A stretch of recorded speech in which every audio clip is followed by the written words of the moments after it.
Right into session one now, and this is a carry-on from our last speaker in terms of looking at the social license to operate. And in your agendas, you're going to see that we had some framing questions. So this is going to continue on that theme. I want to tell you a little bit about Harry van der Meijden. He is the Inspector General with the State Supervision of Mines in the Netherlands. He has been engaged with the IRF for some time now. That's right. And he has worked for a long, long time. He was with Shell, and then I believe he came out of retirement for this job. Correct, Allyson. So I hope that's exciting and that you're having a good experience with that. And so he has a very large interest in the social license to operate. And so I'm going to turn this over to him to introduce the panelists and say thank you for hosting this panel. Allyson, thank you very much. Ian, thank you. You did such a wonderful job. Where are you? There. So for us, we will be using your presentation this morning, obviously. As Allyson said, I'm in charge of the Dutch regulator for the oil and gas industry in the Netherlands, both on and offshore. And you will hear some onshore stories today as well. I'm your moderator for this morning's session on social license to operate and to regulate. And watch the last presentation today by Stuart Smith. Ian Thompson, you've given us some lovely handles and understanding of what is actually meant, Ian, with a social license to operate. And we'll, on our session, build basically on your insights. Now, let's see whether this works. Yes, it does. Let me please introduce to you our distinguished panel members. I've got to my immediate left, your left as well.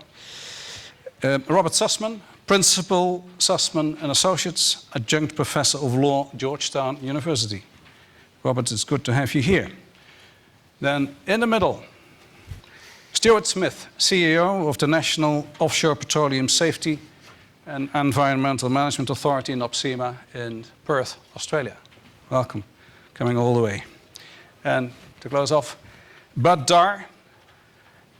The three of us will talk about oil and gas, but we'll talk about something else. Your background is you're a Senior Vice President, Technical and Regulatory Affairs, Cruise Lines International Association. Welcome very much, Bart. Good to have you here. Ladies and gentlemen, let's hope that together we can catalyze your interest and active participation in this, what is called fireside chat. Now, the temperature is okay to have a fireside chat, I feel. Ladies, the theme for this session is no future for the hydrocarbon industry without a social license to operate, without a social license to regulate. No future for your industry, for our industry. Well, as your moderator, I'm going to propose the following agenda. We will start with 4 5-minute presentations. I'm looking at Darr here. Darr, watch these guys. 5 minutes. You stand them, stop them. All right. Yeah? Including myself. These are meant to provoke your thoughts, nothing else. 5 minutes is not a long time, but it's difficult, different accents here. We'll exercise strict timekeeping, so that takes about 20-25 minutes to half an hour max. Then, after the presentations by these gentlemen, the panel will have a discussion based on what we have heard in the presentations. So we'll have typically a panel discussion. And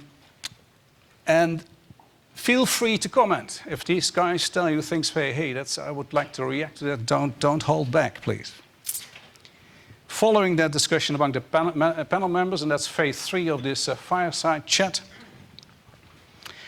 you will be presented with a few meant to be provocative, some may say slightly, some may say this is overly provocative statements, and we'll open the floor to you. Feel free to react or choose your own topic. And we will open the floor to you. The success of this session is you and how clear you make your statements in order to get a really lively discussion on this important topic. And then we will round off. May I ask you to fill in your score on the template. That's this template here on the screen. It's all in front of you. It asks you to prioritize and rank 5 industry practices and procedures.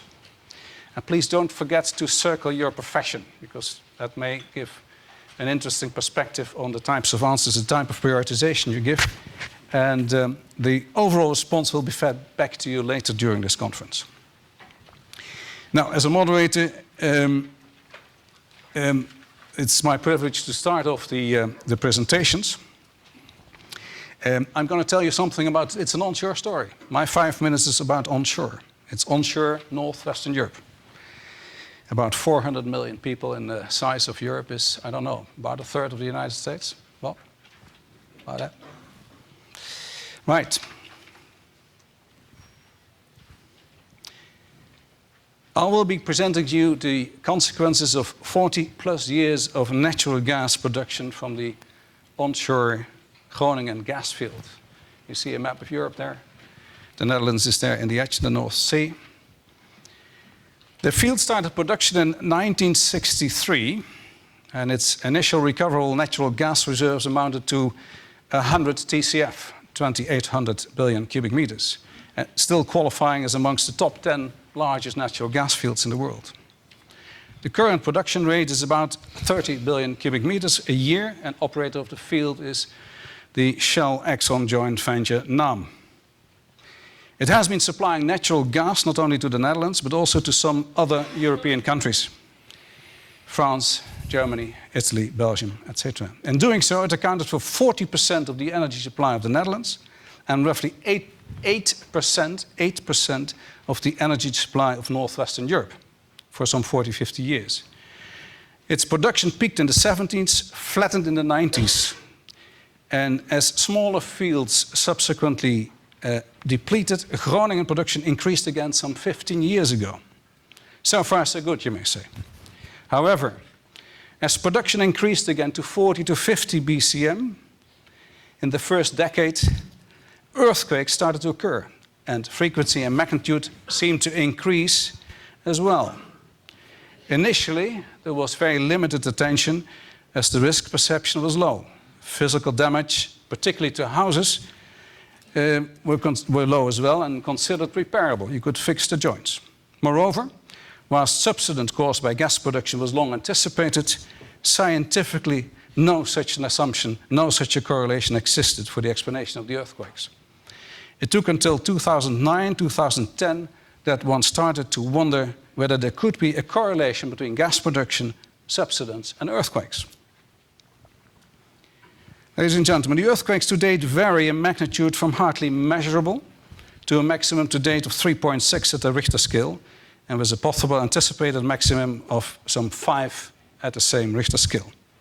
Perhaps not enormous compared to known tectonic provinces with magnitudes far above 6 at the Richter scale, but dear audience, the complicated factor is the relatively shallow depth of the epicenter. It's 3,000 meters, the reservoir is at 3,000 meters. And what makes matters worse is the unconsolidated nature of the topsoil consisting of clay, sand, and peat. That's where the risk is. These soft top layers seem to cause the earthquake energy to accelerate, and in doing so cause risk to infrastructure and people. To complicate matters, the field is located near the boundaries of the city of Groningen, a century-old city with a very old university, the 6th largest city in the Netherlands, and parts of the fields, to make matters worse, are below sea level, as about a third of the Netherlands is. In the last couple of years, significant scientific progress has been made, and in its last June advice to the Minister of Economic Affairs, my organization concluded that there is sufficient scientific evidence that the earthquakes in Groningen are indeed caused by gas production. My organization also advised the Minister that only a lasting and significant further reduction of gas production will lead to sustained lower level of earthquakes and also a lower chance of higher magnitude earthquakes, and by doing so reduce risks and damage to houses. Since the first production advice of my organization to my minister, beginning 2013, the production has been reduced from initially 54 billion cubic meters a year in subsequent steps to now only 30 billion cubic meters a year. So within 1 year, going down from 54 to 30, coming from 90 earlier on. The quakes have caused strong societal and political debate and reputation damage for the operator. Societal pressure seems to be building up to close the field and stop production completely. The annual net cash flow to the Dutch state has dropped from 9 billion euros net per year to 6 billion euros. This corresponds with a reduction in state income by approximately 1.3%. There's an increasing number of court cases and financial compensation claims are mounting. Ladies and gentlemen, that is Groningen. The social license to operate seems clearly at stake here. Now, that was my 5 minutes. But may I ask you to present your story on the cruise industry and their social license to operate? Well, yes, you can.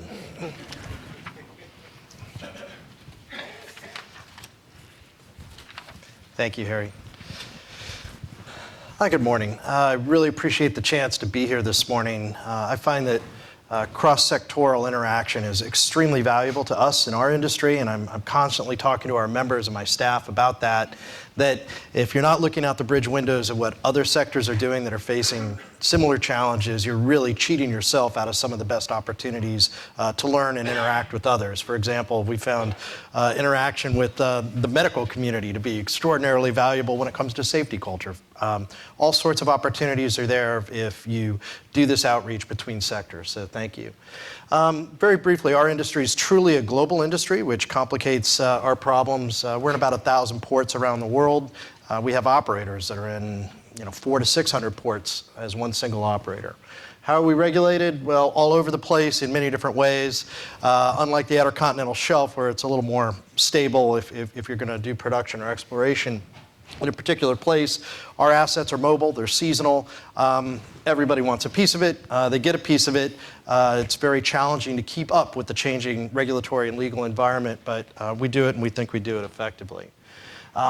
Much like other sectors, international, regional, national, subnational layers of regulation are all there. There's no shortage of regulation, and anybody that would suggest that the cruise industry is somehow unregulated or it's a Wild West out there is either grossly uninformed or they're simply lying. That is not the case.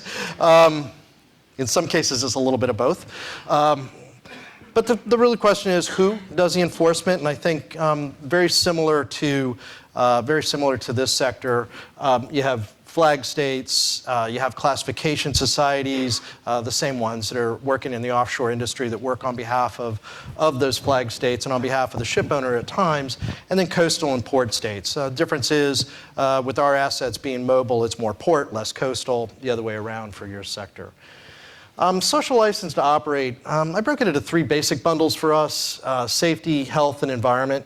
But the thing that makes us a little different is I think that when it comes to resource exploration and exploitation, the political or regulatory license to operate can overcome at times a social license to operate and allow business to still occur. So it's more maybe a balancing with us. Without a social license to operate, we don't have customers. We don't have ships. I don't have any reason to be here to speak to you today. I wouldn't have anything to tell you that would be of use.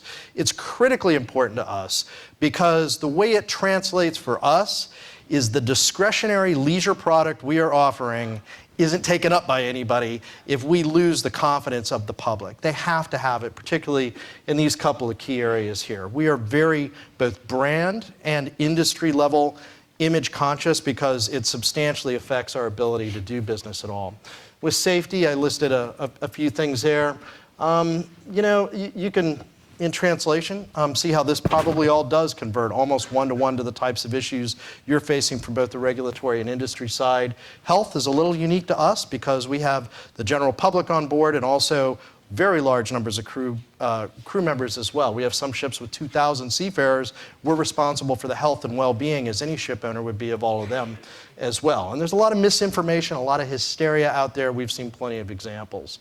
Environmental issues, many of the same sorts of ones you're facing in your sector, but we have to deal with this on a day-to-day basis and in a mobile environment.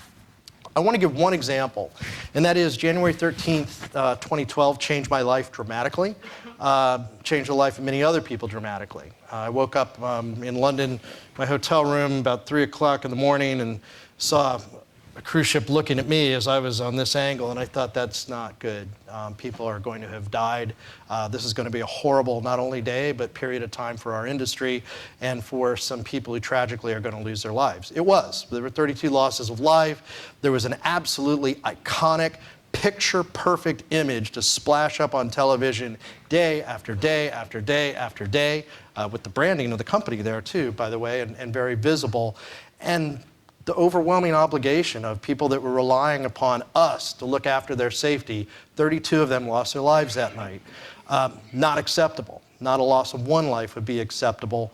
But the industry does have a very good safety record and continues to, and we've proven that afterwards. So the challenge for us is, how can we make that point? How can we maintain our social license to operate? And how can we, not just on behalf of that brand, because people kind of forget that when they think about the cruise industry, they just think about cruise ships in general. So how can we maintain the industry's ability to recover from what was a very tragic, major incident, which was the gift that kept on giving for months and months and months, and allowed every plaintiff's lawyer or other critic that had an interest to come out of the woodwork and put us under fire. Well, what did we do? We got in front. We immediately, within a week, we'd established a task force on an industry level to get the best ideas on operational safety, because nobody knew that like we knew that, and we started working on it immediately. We appointed an outside panel of experts, which we've still employed today, and most of all, we were transparent. We talked about everything we were doing. We took it to the IMO, and it was a very powerful position to be in, to say, you can do this as regulators if you want or not. We're doing it anyway because it's the right thing to do, and that's a philosophy that I've continued to advocate for in this industry and will continue to do as long as I work for this association of this industry. So look forward to the question and answer. Thank you for your patience, and it's great to be here this morning.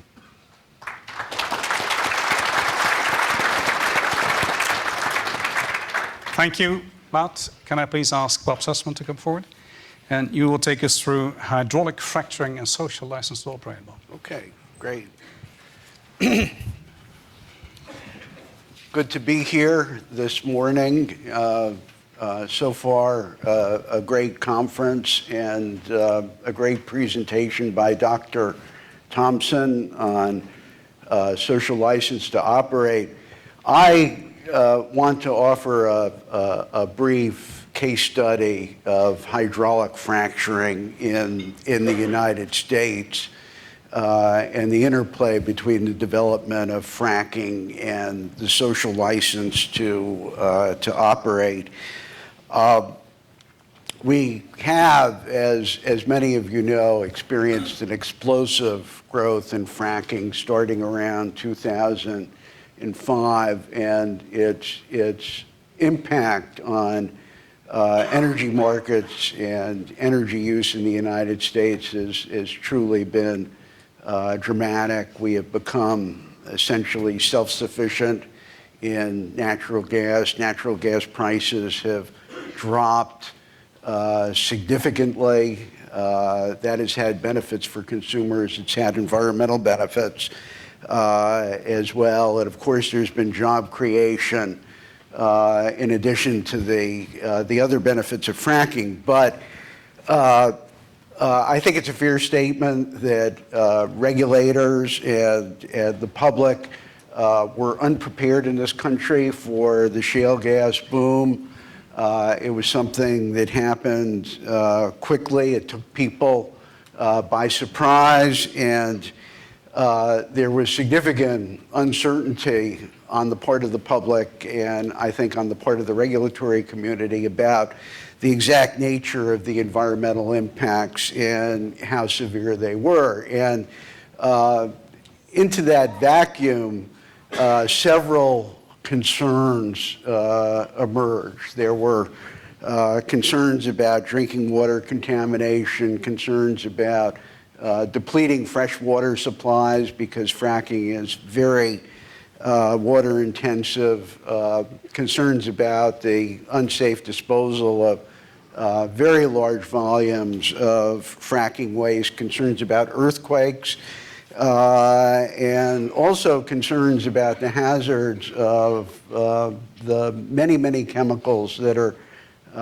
used in fracking fluids. And then in addition to that, there were a set of community-related concerns that didn't involve the environment per se, but involve significant quality of life issues like noise, traffic, proximity of drilling to schools and homes, and the influx of workers into the community from very far away. So what we saw as a result of that is initially a significant threat to the SLO of the industry. We had some states, New York is the most prominent, banning fracking.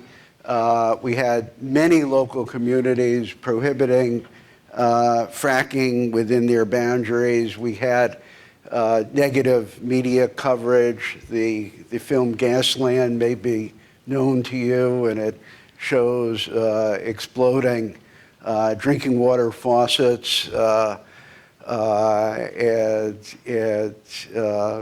deeply concerned people in communities. And I think initially we had inaction by the authorities, both at the federal and the state level. And I think we also had some complacency by industry. We now have a different situation now. The threat to the SLO of fracking has been addressed in some measure by industry and government. For example, we have the Frac Focus database, which is a registry of comprehensive information about the use of chemicals at particular well sites. The states have stepped up with stronger regulations. I think importantly, the science that has been done by US EPA and others has failed to confirm many of the more extreme theories about the potential risks of fracking to drinking water. And I think in addition, the public, as time has gone on, has become more accepting of the risk-benefit ratio of fracking, more willing to look at the risks in the context of the overall benefit. So I think now there is a stronger SOL for fracking, but it is not universally accepted. The industry has more work to do. I would close by emphasizing that while we have a social license to operate for fracking in the United States, we don't have one in many other parts of the world. We don't have one in Europe, where fracking has been largely prohibited across the continent. And I think one of the very interesting questions is why that is, why we have acceptance of the industry here in the United States, but lack of acceptance in other parts of the world. Thank you, Bob, for your presentation. Stuart.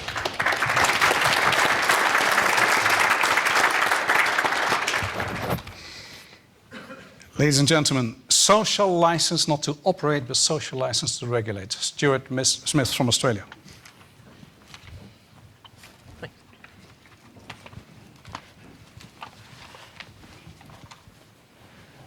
Thanks, Harry. You know you're in trouble when you've got about 5 pages of notes and 5 minutes to speak, so I'll skip through some things pretty quickly. Fortunately, Ian's already covered the social licence to operate and done an excellent job in introducing that one.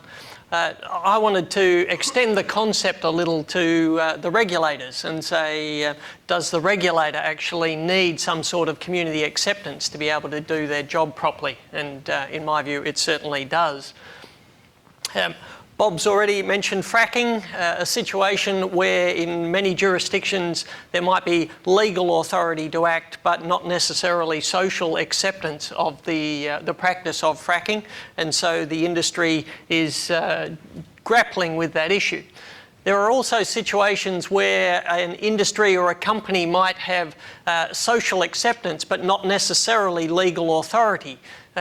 Uber is an example where there is certainly community acceptance in Australia and many other countries. The legal status of its form of operation isn't necessarily held up by the existing laws. So you can have legal authority without social authority and vice versa. Moving on to the oil and gas industry and the offshore oil and gas industry in particular. If we look at Macondo and Montara, two examples I wanted to quickly touch upon to highlight the issue of social licence to regulate. In the case of Macondo, it took 87 days to cap the well. It took the government less than 30 days to replace the regulator. Interesting concept, something to think about. In the case of Montara, which was an incident off the north of Australia, in that particular instance, it took 74 days to cap the well. It took 5 goes at drilling a relief well before they were successful. The regulator there was the Northern Territory government. We now have their responsibilities.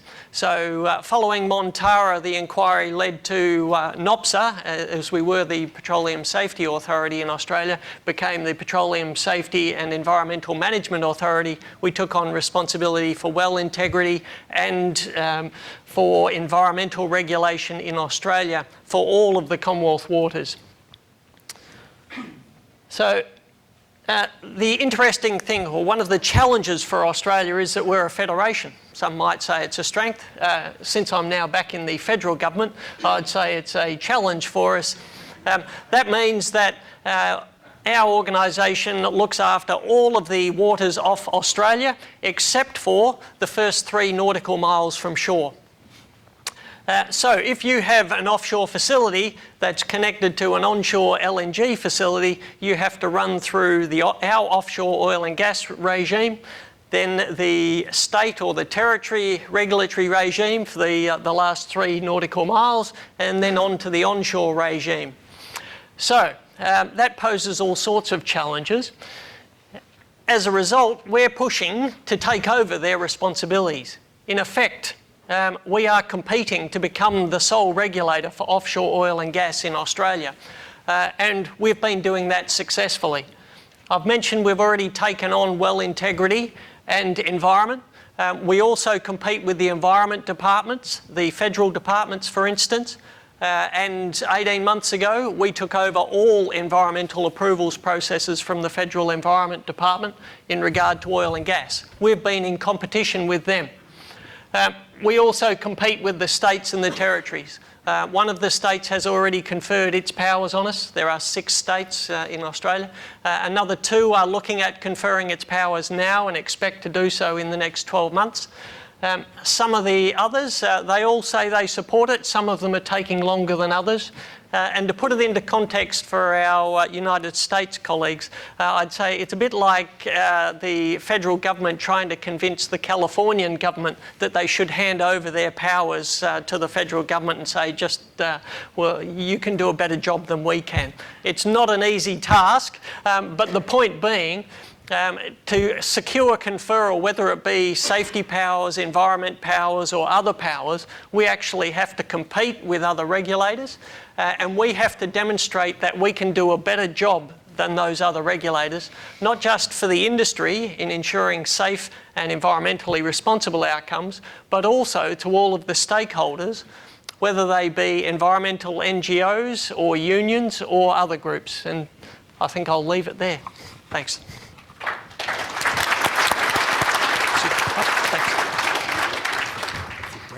Thanks. Excuse me. Thanks, Stuart. It's good to hear that we all seem to have our own little problems, isn't it? And some aspects Europe is simpler than Australia and vice versa, perhaps. Isn't it?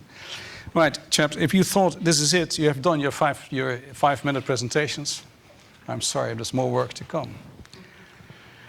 First, a bit of discussion and questions to our panelists, ladies and gentlemen, if you allow me to. Well, Stuart, since you gave this fantastic last presentation, first question to you.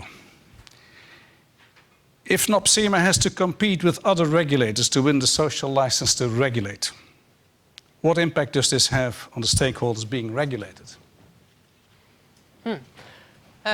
Well, it probably varies between the different stakeholders. So for the industry itself, they're looking to have a single regulator, so they support the view that we're putting forward.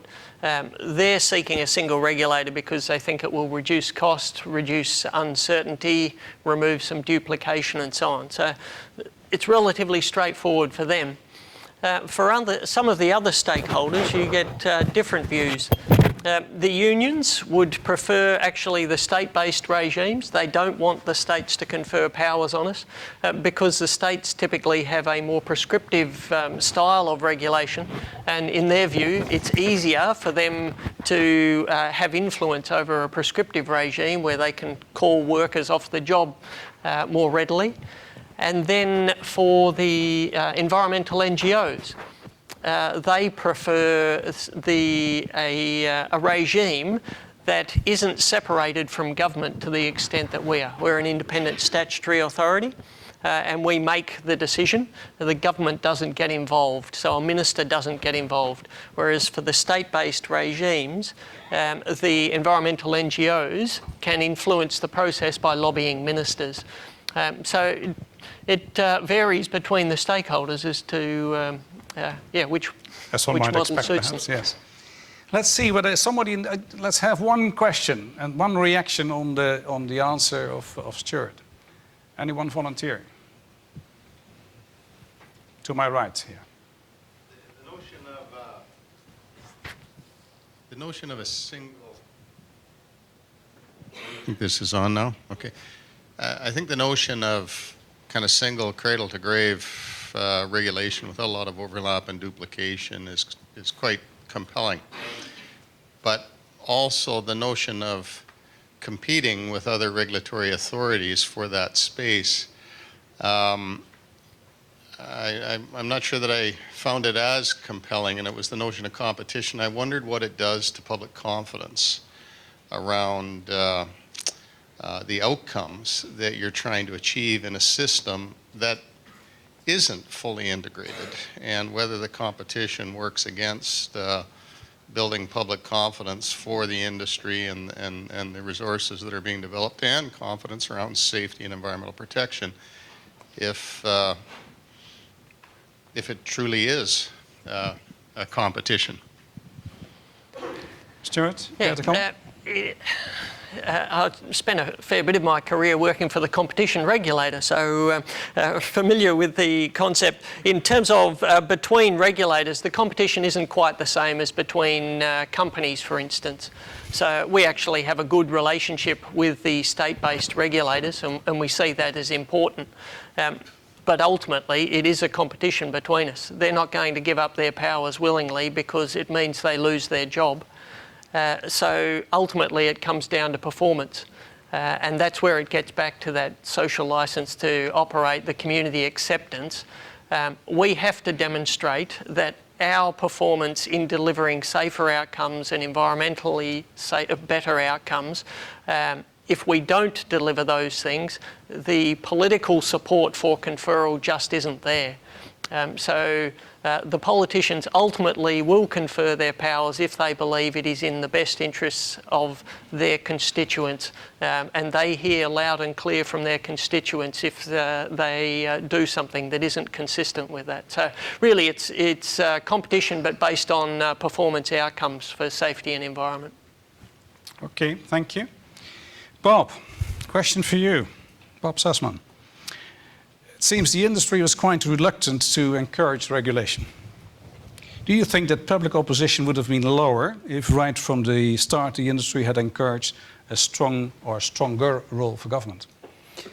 Yeah, I think that the situation would have been better in the United States because the lack of meaningful regulation fostered a public perception that there was no responsible entity that was scrutinizing the industry and assuring the safety of industry practices. And so I think this is a situation where a stronger regulatory hand right from the start would have supported it and maybe even created a social license to operate that the industry was not able to create completely on its own. I also think that the industry could have done a better job of encouraging research on the environmental impacts of fracking. The industry story was that there were no adverse impacts and no reason for concern. But that was really an assertion without a lot of data to support it. And had research been done earlier in the game, and had that research been credible, I think there would have been an earlier recognition of what we recognize now, which is that the risks associated with this industry are not exceptional. There's certainly risks, and they certainly need to be managed. But there are risks associated, obviously, with offshore oil and gas drilling, and these are risks that are not of a different order of magnitude. Had we had the research in place to demonstrate that right from the start, it would have been less of an issue. Anyone in the audience? The lady over there. Two ladies.